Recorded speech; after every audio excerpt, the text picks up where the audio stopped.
സംസ്ഥാന ബജറ്റ് നാളെ. സാമ്പത്തിക അവലോകന റിപ്പോർട്ട് ഇന്ന് നിയമസഭയിൽ. ക്ഷേമ പദ്ധതികൾ നടപ്പിലാക്കിയിട്ടും തദ്ദേശ തെരഞ്ഞെടുപ്പിൽ തിരിച്ചടിയുണ്ടായെന്ന് കെ.എൻ. ബാലഗോപാൽ. ശബരിമല സ്വർണ്ണക്കൊള്ള ഇന്നും ആയുധമാക്കാൻ പ്രതിപക്ഷം.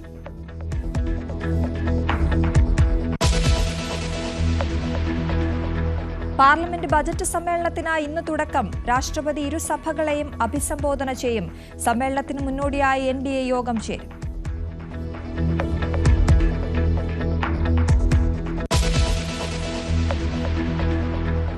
ശബരിമല സ്വർണ്ണക്കൊള്ളയിൽ തന്ത്രി കണ്ഠരര് രാജീവരുടെ ജാമ്യാപേക്ഷ ഇന്ന് പരിഗണിക്കും.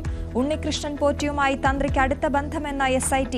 കോൺഗ്രസ് നേതാക്കൾക്കെതിരെ ശക്തമായ പ്രതിഷേധത്തിന് BJP. പ്രിയങ്ക ഗാന്ധി, അടൂർ പ്രകാശ്, ആന്റോ ആന്റണി എന്നിവരുടെ ഓഫീസുകളിലേക്ക് മാർച്ച് നടത്തി.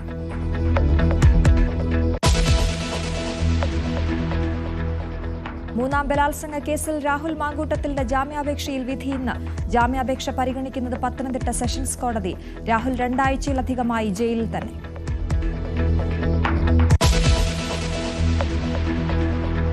ഇന്ത്യ ന്യൂസിലൻഡ് 4ാം T20 ഇന്ന്. മത്സരം വൈകിട്ട് 7-ന് വിശാഖപട്ടണത്ത്. 5 പരമ്പരകളുള്ള മത്സരത്തിൽ ഇന്ത്യ 3-0 മുന്നിൽ. സഞ്ജു സാംസണ് ഇന്ന് നിർണായകം.